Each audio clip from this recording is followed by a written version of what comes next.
Greetings, friends and fellow freelancers. Welcome back to another episode of Tabletop Mercenary. This week, I wanted to discuss a phrase that I want everyone out there to hold very close to their hearts if they're planning on getting into this industry, and I want to explain some of the lessons that I think we should take away from it, because too often, people take this really good advice and they try to use it as a way to, well, avoid taking accountability and to avoid looking at the direction they're going or the actual attitudes of their audience. But you all saw the title, and this is a piece of advice that has really helped me, and I'll explain why here in a moment. But too many of us will just accept criticism from people without asking whether these are people whose opinion we should really matter. Because, as the saying goes, do not take criticism from people you wouldn't go to for advice. And that sounds very liberating, it sounds very freeing, but I will put an asterisk on that and a couple of caveats as to where you should probably go with this and how you should take it. Because if you are planning on being a creator of any stripe, if we're honest, but especially if you want to work in tabletop RPGs, you are going to get a lot of criticism. And the frustrating thing is it can often feel like that criticism should have some sort of coherence to it, that there should be some sort of direction it's going in. The issue is you really just can't please everyone. I have had some weeks where I'll have people demanding to know why I'm not making videos. Well, not anymore. That's why I started making videos. But at the time, I would have people look at my blog entries, and they'd be mad that it wasn't a video. I make videos. People want to know why it's not a podcast. I haven't made a podcast yet, but I am perfectly willing to admit that once the podcast comes out, there's going to be people who want a text version because they'd rather read it. You can't please everyone. And this also comes down to the content of what you're doing. Whether it's they want modules, but you're writing setting guides. They want setting guides, but you're writing modules. They want something that's one particular genre, you're working in something else. It doesn't matter what it is. Not everyone is going to be happy. However, the question is, do these people matter? Should their opinion be taken into account? First, from the criticism side, is as the old saying goes, those who can do, those who can't teach, and, well, those who can't do teaching, they get into criticism. But aside from that very broad stroke, which was certainly made up by an artist who was tired of a particular critic, if you're going to put something out there and you're going to listen to feedback, ask who the feedback is coming from and whether they matter to you. Now, as an example, if Josh Heath were to reach out to me, it's a fellow I've worked with before, he does great work, I highly recommend checking him out. And he was looking at something, maybe I got him to read as a beta for something I'm putting together. And he told me, I think that this element, this is a problem. You should probably do something about that. I would listen to that, not just because I would have solicited him and given him work that hasn't been published yet to get his opinion, but he's also a fellow creator. He has done this job, he knows what he's talking about, and he's someone whose work I admire. So, of course, I'm going to take his opinion, and I'm going to look at it and see if I see what he sees now that it's been brought up. Same for folks like Owen K.C. Stevens, godfather of certain parts of our games. If he reached out to me and he said, hey, I think this is really good, but you didn't expand on it enough. You should do more with this. This is something people are going to really like. He's got experience. He knows what he's talking about. I'm going to take that into account. And while I might not make the exact changes that he would recommend, I'd see what I could do. But when we get out to people in the audience, these are usually smaller opinions. They're more scattershot. They're more disparate. But you need to ask, A, is this opinion coming from someone in my audience? For example, if I write something for the World of Darkness or the Chronicles of Darkness, and I get people complaining that they can't use this supplement with their own homebrew D&D game, those are not the people that I'm writing for. If I wrote a Changeling supplement, I'm aiming for Changeling players or people who want to try that game. I'm not aiming for every single gamer out there. Same as if I were to write something for Sundara. If I have people complaining this isn't compatible with their OSR game, or it doesn't work with Daggerheart, or it doesn't work with Shadow of the Demon Lord, those are not the audiences I'm shooting for that. So, yeah, that's not really valid criticism. I can appreciate that people are upset. I can listen to what they're talking about, but they weren't the target. So what they're complaining about is not valid to what I'm doing. Alternatively, when I put together my 100 Kinfolk collection, I talked about this recently in the last episode of Discussions of Darkness that I did. I had at least a couple of voices who were very mad that it was very LGBTQ plus inclusive. There were always characters on every part of that spectrum in the supplements, and they felt that that undermined the World of Darkness, and it shouldn't be inclusive, and there should not be accepting families for those people.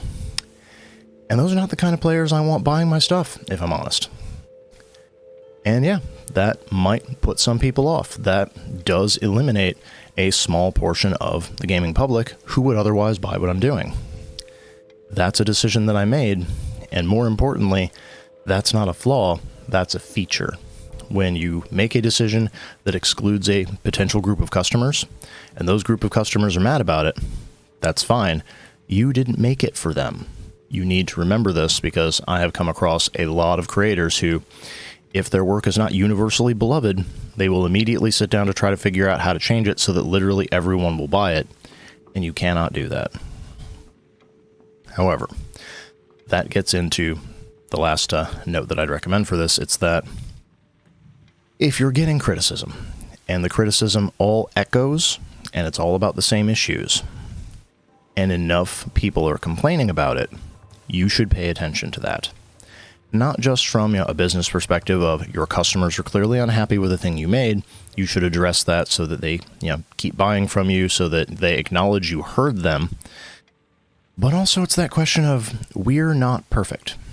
Sometimes we'll get an idea that we think is really cool, or we'll have something we really want to explore, and we don't quite stick the landing. All of these things can be an issue.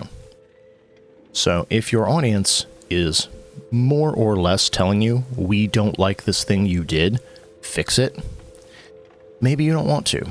Maybe you think that that sort of criticism undermines the point you were trying to do. This was a purposeful decision you made and they're just not getting it. It's a valid position to have. However, you need to look at the amount of criticism you're receiving, who it's coming from, and whether you're willing to die on this particular hill. Because sometimes, if the criticism is valid, if you think it's a direction that needs to be changed, you can alter your course and you can save it. Alternatively, you might decide, no, this is the hill that I want to die on. I'm not moving from this position. If you don't like it, you can kick rocks. And at that point, when you have made that decision, you also need to be okay with the fallout of, maybe this eliminates a lot of people from your audience. Maybe this makes the product you were making unsalvageable. Maybe you had something you insisted on keeping in there, and the people who would normally distribute your work were just going, no, that breaks our guidelines. We don't want that. For those who are aware of the recent controversy over, I believe the title of it was Rebel Scum. And there was just a piece in the foreword that DriveThruRPG told the creators, we are perfectly okay hosting this book, but we feel that this bit in the introduction is encouraging real-world violence against real people. We need you to take that out. And they decided, no, we're not. Which, as creators, they are free to do. And as the hosting platform, DriveThruRPG was free to tell them, very well then, we wish you luck. Find somewhere else to host it because you can't sell it here. And that is the other side of the coin of criticism, whether you accept it or not. Also, your actions come with consequences. So as a creator, it is perfectly valid for you to make whatever decision it is you want, whether you want to go against the grain and ignore the criticism, whether you want to listen to the criticism and change your work to reflect what it is your audience, your peers, etc. are telling you should do, or what would make it better. Whatever it is you choose to do, the consequences will be upon you. And sometimes those consequences are completely predictable. Sometimes they are utterly unpredictable. And win or lose, rain or shine, all the decisions basically rest on you as the creator. So you need to ask yourself at the end of the day, what are you going to be all right with? Are you all right with making these changes to your work? Does it affect you? Does it affect your vision? Does it affect what you set out to make that thing? Or if you don't change it, and if that is met with, a firestorm of backlash, if that gets your product taken down from places, if that creates controversy, are you okay with that? Are you willing to stand up and be, Spartacus on the hill. Where are you? Where do you want to be? It is an unfortunate thing of, on the one hand, you are in charge of your own destiny and all the decisions you make really are yours when it comes to being in the field as a creator, making your own stuff. Unfortunately, that also means you're in charge of everything and you are responsible for everything you've done. So, it's really easy for us to get down on ourselves, to really hold ourselves to impossible standards, or to take responsibility for things that are completely and utterly out of our control. The best we can do is the best we can do. But before you start going through your social media posts, before you start reading reviews, before you ever look at the comments on something you have made, remind yourself, you have no idea who RatLicker72 is, who decided to write a 6-paragraph tirade about a book you put together, a video you made, etc., etc. You don't know who they are. You have no idea what it is they're doing. They're some rando on the internet. And as we all know, the parlance of the internet is usually abuse and aggression. Don't take things personally, unless they're from someone you personally know. The sooner you internalize that, the sooner you are able to shrug and treat this more like a customer service job where you're not going to remember the names, faces, complaints of the various people who are angry about stuff you don't care about and that is way above your pay grade, that is unimportant to you and the mission you're on, the happier you're going to be. But at the same time, learn to watch for actual danger signs. Learn to watch for when things are a problem and you do need to make corrections and you do need to, well, make your work better for the criticism you received. Because learning to take criticism, learning to hold it at arm's length and really take a look at it and ask, how valid is this? Am I not seeing something, or is there something I missed? Is an important part of being an artist. But don't bend over backwards to please everyone, especially because you don't know who these random people are. And if you're scrambling to change your work to make somebody happy who isn't even buying it, that's not the way to make a living doing this. But I have a couple of marketing things coming up that I want to talk about on future episodes, particularly about, well, how to sell RPGs and what sorts of things you can do to get your products into the hands of gamers out there and how viable certain strategies are or aren't. So if you have any questions, if there's a particular topic you'd like to see covered, mention that in the comments below, please. As always, I want to give you all answers to the questions you have. I want to share what expertise I have that has helped me get to where I am and that I'm hoping will propel me forward through these very troubled waters we have ahead of us. But until next time, this is your Tabletop Mercenary, signing off.